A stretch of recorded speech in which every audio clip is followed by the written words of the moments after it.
तू डिसाइड नहीं करेगा मुसलमान कौन है। जूते को चाटने के लिए और मुलायम सिंह यादव के जूते चाटते हो तुम लोग, वीडियो आया है। एक मौलाना मुलायम सिंह यादव के जूते उठा रहा है। इफ्तार पार्टी में इबादत होती है, इफ्तार के जूते होती है, ये लोग मुलायम सिंह यादव का जूता उठाते हैं इफ्तार पार्टी में, टोपी पहनकर दाढ़ी रखकर। ये इस्लाम बताएंगे आपको? जवाब दीजिए। Are you the same girl? हम इसी के शो में आज भी कर लूंगी, क्या दिक्कत है मुझे बताइए। आप वही लड़की है ना? मैं तो ला इलाहा इल्लल्लाह मुहम्मदुर रसूलुल्लाह तो फिर अचानक हिंदू आपके दुश्मन कैसे हो गए? शिव तांडव श्लोक पढ़ते पढ़ते, हनुमान चालीसा पढ़ते पढ़ते, घर में मंदिर बनाते बनाते आज हिंदू आपके दुश्मन कैसे हो गए? मैं ये पूछना चाहता हूँ। देखिए, ऐसा है कि कांग्रेस पार्टी अब घूम फिर के लेफ्टिस्ट लोग के प्रभाव में आकर लिबरल मुस्लिम लीग 2 बन चुकी है। ये लेफ्टिस्ट लिबरल और मुस्लिमों की पार्टी हो चुकी है कंप्लीटली। कांग्रेस की अपनी कोई विचारधारा नहीं रही है। कांग्रेस क्षेत्र बचित्र अक्षीण राज्य में सिमटती हुई एक बड़ी रीजनल पार्टी बन गई।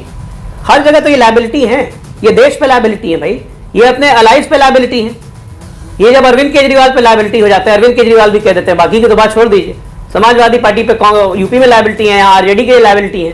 ममता बनर्जी ने तो उनको ऐसा लायबिलिटी माना कि साथ लेने से ही मना कर दिया, और झूठ मूठ का इंडी घमंडी करते रहेंगे। ये डिबेट शुरू करने से पहले आप लोग को यह बातें बता दूं कि आज के डिबेट में माहौल जबरदस्त गर्म रहा। कांग्रेस पार्टी के प्रवक्ता और समाजवादी पार्टी के अमीक जमाई, शोएब जमाई, तीनों ने वक्फ बोर्ड से जुड़े मुद्दे पर विवादित बयानबाजी शुरू कर दी। जैसे लग रहा था यह सभी लोग पागल हो गया है, मन में जो आ रहा है उसी को वक्त दे रहा है। उनकी बातों में भड़काऊ भाषा और एजेंडावादी सोच साफ झलक रही थी। लेकिन सामने थे अजय आलोक और फैज खान, जिन्होंने इन तीनों को करारा जवाब देने की ठानी। जैसे ही अमीक जमाई और शोएब जमाई ने अपनी बात आगे बढ़ाई, अजय आलोक ने तगड़े तर्कों और दमदार तथ्यों के साथ उनका कड़ा मुकाबला किया। फैज खान ने भी पूरी बहस को धारदार बना दिया और इनकी दोहरी राजनीति को एक्सपोज कर दिया। डिबेट में देखते ही देखते माहौल बदल गया। अजय आलोक और फैज खान ने इन प्रवक्ताओं को ऐसी घेराबंदी में लिया कि उनके सारे तर्क धराशायी हो गए। लाइव डिबेट में ही वे पूरी तरह बैकफुट पर आ गए और उनकी बातें खोखली साबित हो गईं। इस शानदार पलटवार ने दर्शकों को भी जोश से भर दिया। पर आज फिर साबित हो गया कि यहाँ सच सबसे ऊपर है और झूठ का कोई स्थान नहीं। तो चलिए वीडियो को शुरू करते हैं। असदुद्दीन ओवैसी पे आरोप है कि 3000 करोड़ से ज्यादा वक्फ की जमीन लेके बैठे हुए हैं। आम मुसलमानों, गरीब मुसलमानों को फायदा कहां हुआ? यहां अन्याय दूर करने की बात है, इसको पारदर्शी बनाने की जरूरत है। आप ये देखिए कि एक राम मंदिर बनता है, 2100 करोड़ में राम मंदिर बना, राम मंदिर 500 करोड़ टैक्स दे रहा है, सिर्फ जीएसटी या बाकी सब चीज मिला के। वक्फ की सालाना इनकम जो आ जाए वो 1.25 करोड़ भी नहीं है, तो सरकार ऐसी क्या छोड़ दे? अरे किसी चीज को पारदर्शिता लाने की जरूरत है कि नहीं है, इसलिए तो लाया गया है। इसमें दिक्कत उन्हीं लोग को हो रही है जो वक्फ की जमीन कब्जा करके बैठे हुए हैं, बाकी किसी को दिक्कत नहीं हो रही है। आम मुसलमान को वक्फ से 1 पैसे की फायदा नहीं है। देखिए अमीश भाई, जहां तक ये बात कर रहे हैं ये केवल भड़काने वाली बातें हैं। ये रेगुलेट किया जा रहा है, फिर से मैं कह रहा हूं, ये किसी भी तरह से खत्म करने का कोई प्रावधान नहीं, यानी कि डिमोलिश नहीं किया जाएगा। अन्याय हो रहा है? बिल्कुल अन्याय नहीं हो रहा है, क्योंकि आज भी असदुद्दीन ओवैसी ने यही कहा कि मस्जिदें छीन ली जाएगी, दरगाह छीन ली जाएगी, खानकाहें छीन ली जाएगी, कब्रिस्तान छीन लिया जाएगा। मैं दावा यही कह रही है, कांग्रेस भी तो यही लाइन ले रही है, सपा भी तो यही लाइन ले रही है। मैं बारंबार कहता हूं, मुसलमानों का तुष्टीकरण और राजनीति का अपराधीकरण कांग्रेस और समाजवादी पार्टी ने किया। ये 1 साल टोपी पहनकर जाते हैं अफ्तार पार्टी में, मुसलमानों को 5 साल टोपी पहनाते हैं। रात इंदौरी ने कहा कि सियासत में जरूरी है रवादारी समझता है, वो रोजा तो नहीं रखता पर अफ्तारी समझता है। 50 साल तक तुष्टीकरण करके सच्चर कमेटी की रिपोर्ट लाते हैं कि मुसलमान शिक्षा में सबसे पीछे, सैनिटेशन में सबसे पीछे, आर्थिक स्थिति में सबसे पीछे। भाई तो तुम्ही ने तो किया, तुम्ही ने तो मुसलमानों के हालत ये की, और आज भी मुसलमानों को भड़का रहे, उनको पढ़ने लिखने कोई प्रॉपर्टी नहीं छीनी जा रही है, मुसलमानों के साथ अत्याचार नहीं हो रहा है। बल्कि किरण रिजिजू जी ने संसद में ये स्पेसिफाई किया है कि आज एक बौद्ध को मना किया जा रहा है वक्फ पर बोलने के लिए, लेकिन एक बौद्ध ये सुनिश्चित करता है मुस्लिमों को उनका पूरा अधिकार मिलेगा। वक्फ का एक भी पैसा मुसलमानों के अतिरिक्त इधर उधर नहीं जाएगा, उनको पूरा अधिकार मिलेगा। मां बहनों को जो हक मिलना था, जो हॉस्पिटल बनने थे, जो विद्यालय बनने थे, जो अब तक नहीं बने, वो पूरा होगा। अच्छा, मेरा आपने बोला, मेरे साथ इस चर्चा के अंदर शोएब जमाई भी हैं जो कि दिल्ली प्रदेश अध्यक्ष हैं AIMIM के। मैं उनका रुख करता हूं, ये क्यों इतना हल्ला मचाने की आवश्यकता है और ये कहने की जरूरत है कि मस्जिदें छीन ली जाएंगी? ये डर का माहौल क्यों? मस्जिद दरगाह पे कब्जा करना चाहते हैं, ये डर का माहौल क्यों? देखिए, जो हमारे पैनलिस्ट हैं इसमें, मैं उनसे आशा करता हूं कि वो थोड़ा सा पढ़ें, और पढ़ने के बाद उनको समझ में आएगा ये जो वक्फ के अमेंडमेंट का जो बिल, अभी जो ड्राफ्ट आपने देखा है, उस ड्राफ्ट को पढ़िए। थोड़ा पढ़ने के बाद आपको अंदाज़ा लगेगा कि वक्फ बाय यूज़र क्या है। अब मैं इनसे पूछ दूं, अगर वक्फ बाय यूज़र क्या है, तो कुछ नहीं पता होगा। आप सब पता है, भाई, वक्त ये भाई, नहीं आप इतना नहीं भी बोलो। philosophical है, ये उनको उल्टी 40 सीधी सेकंड बात। बोलने दीजिए। 150 पेज की पुस्तक लिखी है हम लोगों ने, नाम है रिस्पेक्ट टू क्या है इस्लाम वक्त एंड भाई गिफ्ट यूजर फॉर बताइए। मुस्लिम, वक्फ बिल 2024। एक सेकंड वो पहले वक्त बोलने बाई दीजिए। वक्त बाई यूजर क्या होता है? अगर उसमें हम 1995 के एक्ट से जो है अगर उसमें अमेंडमेंट करते हैं तो क्या उसका असर पड़ेगा? वक्त by user the religious structure और the religious place which has been used from the time immemorial.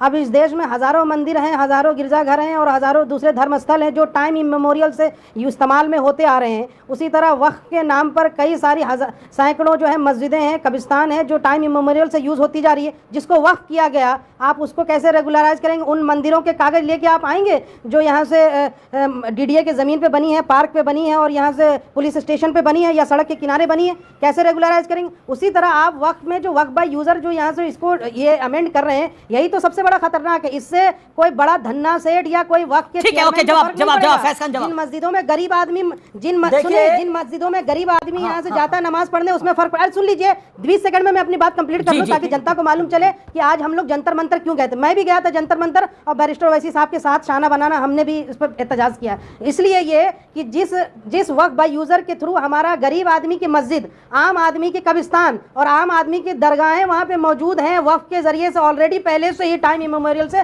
उन पर एक सेकंड शोएब जमाई नहीं सुनना पड़ेगा। शोएब जमाई, कभी औरंगजेब के नाम के कसीदे, कभी वक्त के नाम पर गुमराह करना, ये दुकान कब तक जारी रहेगी? कभी औरंगजेब के नाम के कसीदे, कभी वक्त के नाम पे गुमराह करना, ये कब तक ये डर की दुकान कब तक जारी रहेगी? बताइए ना। ये कभी पढ़ लिख लीजिए। जेपीसी की जो कमेटी बैठी थी उसमें तमाम अपोजिशन पार्टीज के एमपीज और तमाम इंडिया के मुसलमानों ने एतराज जताया। डिसेंट नोट आपने पार्लियामेंट में, यहाँ से पार्लियामेंट में टेबल नहीं होने दिया आपने डिसेंट नोट को। फिर कैसा समाज के हित की बात कर रहे हैं?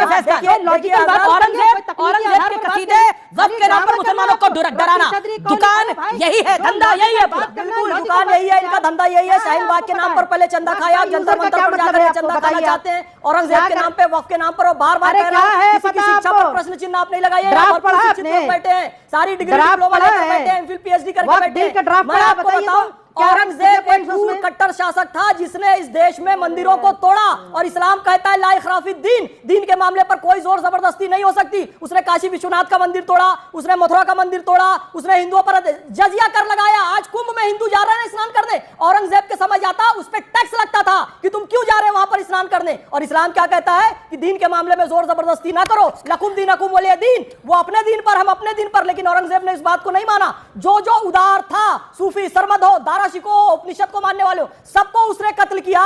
तो औरंगजेब के पीछे छुपना बंद कीजिए। और ये वक्फ के नाम पर आप लोगों ने जो धंधा बचा के रखा है, पढ़ लिख कर आपको पता है कि 50 साल पहले आपने उसे किराए पर लिया, 50 रुपए किराया। सेकंड अमीश भाई, आप 22 मिनट बाद मेरे पास आए, उम्मीद रखती हूँ मुझे अनडिस्टर्ब टाइम दीजिएगा। और थोड़े आंकड़े मैं भारतीय जनता पार्टी के बता देती हूँ, क्योंकि 2018 से लेकर 2022 तक 61,885 स्कूल ऐसे हैं जो बंद हो गए। 10 लाख टीचर की पोजीशंस खाली है, ये लोग नौकरी नहीं दे पा रहे, रिक्रूट नहीं कर पा रहे हैं। जो बजट 2013 में एजुकेशन सिस्टम का होता था उसका आधा कर दिया इन्होंने 2024 और 25 का बजट। और इसके अलावा भी बहुत सारी चीजें हैं जिसमें ये लगातार कटौती करते आए, क्योंकि उन्होंने कहा था हर जिला में मेडिकल कॉलेज बनाएंगे। क्यों मैं इसलिए बता रही हूँ, क्योंकि उन्होंने कहा कि सुधार के लिए कर रहे हैं। ये सारे काम छोड़ के इन्हें वक्फ के सुधार की बात याद आ गई। कैसा सुधार? जहां पर कोई चर्चा नहीं, कौन का इंक्लूजन नहीं, कोई बहस नहीं, कोई टेबल नहीं। 44 अमेंडमेंट दिए थे, 44 मायने रखते हैं ऑपोजिशन के नेताओं ने। लगातार उन पे बोला कि चर्चा हो, डिसेंट नोट पे चर्चा हो और हमारी बात सुनी जाए, इन्होंने सुनी नहीं। एनडीए के 14 के 14 जो अमेंडमेंट है वो इन्होंने एक्सेप्ट कर लिए। अब यहां पर इंटेंशन पर शक हो जाता है कि आप सुधार कर रहे हैं या जो अल्पसंख्यक हैं उनके जितने भी संस्थान उन पे निगत, आपने बड़ा इंपॉर्टेंट पॉइंट आपने बोला, आपने वाकई बड़ा इंपॉर्टेंट पॉइंट बोला है। अमीश जी बड़ा इंपॉर्टेंट पॉइंट है। सवाल सुनिए निगत जी, मुझे सिर्फ 2 सवाल बिल्कुल आप सवाल एक सेकंड पूछ लेने दीजिए। अमेंडमेंट एक सेकंड। पहला सवाल ये है कि क्या ये मैडम सुनिए ना, निगत जी सुनिए पहले, सुनिए काशी विश्वनाथ पर क्या ये मुसलमानों को मेंबर बनाएंगे? नहीं बनाएंगे, क्योंकि इनकी सरकार गिर जाएगी रातों रात। क्योंकि यहाँ अगर ये वक्फ पे नॉन मुस्लिम को मेंबर बना देते हैं तो इनके लिए जो पोलराइजेशन है, जो ध्रुवीकरण है, जो पक्षपात है, उससे तो इनके वोट बैंक बढ़ जाता है। दूसरा ये कह रहे हैं कि कागज दिखाओ, लगातार ये चढ़ाते भी रहते हैं, एक समुदाय को चाबी भी लगाते हैं। ये कहते हैं कागज दिखाओ। 200-300 साल पुराने हैं कब्रिस्तान भी, 200-300 साल पुरानी है मस्जिदें भी। और निगत जी मैंने बड़ा एक सेकंड में निगत जी, जब कांग्रेस की सरकारें थी, मैं टाइम बता रहा हूं 1991 टू 1996 के बीच, जब पीवी नरसिम्हा राव की सरकार थी और डॉक्टर मनमोहन सिंह की सरकार थी 10 साल। क्या एलके अडवाणी और अटल बिहारी वाजपेयी का 91 से 96 की कांग्रेस सरकार में डिसेंट नोट आपने एक्सेप्ट किया था वक्फ के ऊपर, हाँ या ना? जवाब दीजिएगा। पॉइंट नंबर 2, उसके बाद जब 10 साल कांग्रेस की शासन था डॉक्टर मनमोहन सिंह का, तो क्या ऑपोजिशन का बीजेपी का डिसेंट नोट एक्सेप्ट किया था एलके अडवाणी सुषमा स्वराज का? बताइए, सजेशन एक्सेप्ट किया था? आप कह रहे हैं कि इस समय आपका सजेशन माना जाए, तो ये सरकार में क्यों आए थे? वक्त को वैसे का वैसे ही रखने के लिए? आप बताइए। मुझे सुनाई देता है अमीश जी, मेरे कान बड़े साफ है, सुनाई देता है। ईयर प्लग्स के साथ आपको बड़ी ऊंची आवाज से सुन पा रही हूं। आप मेरी बात बताइए, आपने बड़ा अच्छा दौर गिनवाया। कान तो ठीक होने चाहिए सुनने के लिए। कब आर्टिकल 25 और 26 का वायलेशन सुनने के लिए? मुझे बताइए ट्रैक रिकॉर्ड ऐसा ही है, इसका वायलेशन कब था? बताइए। ये सरकार कांग्रेस की थी जिसने लगातार ये कहा कि वक्त की जो प्रॉपर्टी है वो हेल्थ केयर, एजुकेशन और गरीबों के वेलफेयर के लिए इस्तेमाल होगा। मैं तो आज पूछ रही हूं, ये कह रहे हैं नहीं, ये जो दिल्ली में 2014 के अंदर प्रॉपर्टियां, निगम जी, जो 2014 में दिल्ली में 123 पॉश इलाकों में प्रॉपर्टियां गिफ्ट करी थी वक्फ को, वो किस किस चीज के लिए इस्तेमाल हो रही है बता सकती हैं आप?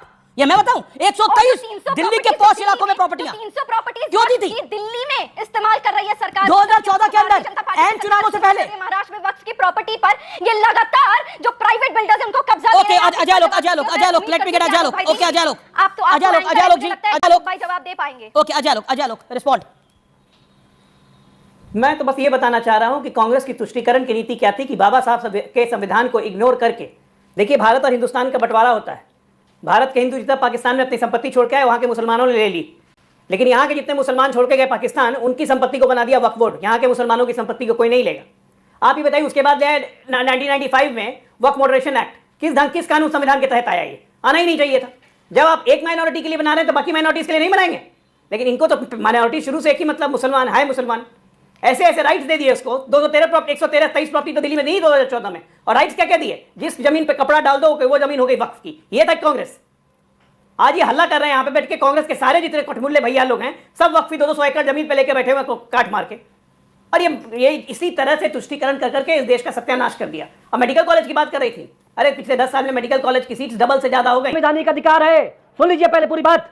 पीडीए का जो संवैधानिक अधिकार है, वक्फ में पीडीए कैसे आया? कान खोल कर सुन लीजिए। वक्फ में पीडीए कैसे आया? आंध्र प्रदेश के जो चंद्रबाबू नायडू है, चंद्रबाबू नायडू, कान खोल कर सुन लीजिए।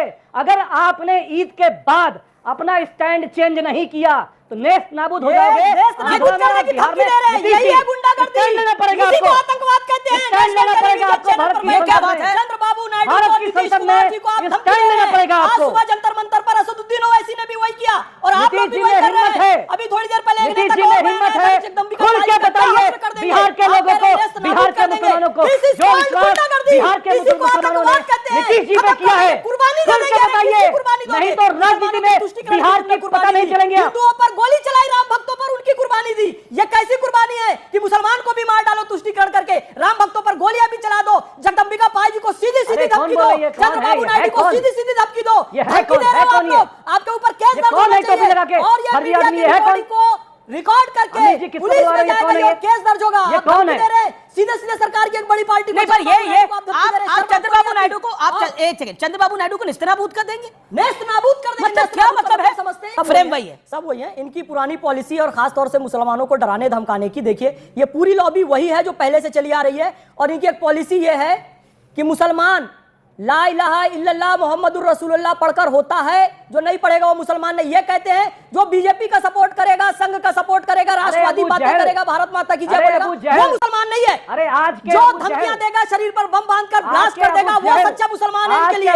जो वक्फ सुधारों का विरोध करेगा वो सच्चा मुसलमान है। जो सीए एनआरसी का विरोध करेगा वो सच्चा मुसलमान है। जो इस्लाम का विरोध करेगा वो सच्चा मुसलमान है। जो सुधारों की बात करेगा इस्लाम में, जो सही दिशा में लेकर जाएगा, इस्लाम के साथ चलेगा, वो मुसलमान नहीं है। अरे वक्त के अबू जहल, मेरी बात सुनो। आपने कुरान शरीफ भाई ज़कात के खीर के पिस्ते तशरीफ के घोड़े के खीरे, वो मुसलमानों के खिलाफ मेरी बात भी सुन ले। तू डिसाइड नहीं करेगा मुसलमान कौन है। वक्त के अबू जहल कुर्सी के लिए, चमचागिरी के लिए, को चाटने के लिए, वक्त के अबू जहल और मुलायम सिंह यादव के जूते चाटते हो तुम लोग। वीडियो आया है, एक मौलाना मुलायम सिंह यादव के जूते उठा रहा है, कतर जाते हो, दुबई जाते हो, इस्लाम के जूते चाटते हो, ये लोग मुलायम सिंह यादव का जूता उठाते हैं इफ्तार पार्टी में, टोपी पहनकर दाढ़ी रखकर, ये इस्लाम बताएंगे आपको। ये अबू जहल है, ये इब्लीस है, ये ज़कात की खीर का पिस्ता है, ये तशरीफ पे फोड़े का कीड़ा है। भीख मांगते ये हो, बैतुल खला की क्लास दिया अरे भीख मांगते हो सऊदीया दुबई से, कतर अरे से। तुम्हारे लोग भीख पकड़ाते हैं मांगते हो, सऊदी में सऊदीया जाकर दुबई भीख से मांगते हैं। कतर से। तुम्हारे जो कह रहे थे भीख मांगने पाकिस्तान का जाते बॉर्डर हो। तुम ले आओगे बंद लखनऊ करो में, भीख सबसे मांगना। ज्यादा तुम्हारे लोग बंद पकड़ करो रहे हैं। भीख मांगना। काबा शरीफ में जाकर बंद भीख करो मांगते मुझे, रहते हैं। बंद करो। सऊदी गवर्नमेंट पकड़ के तुमको डिपोर्ट करती है पाकिस्तानियों।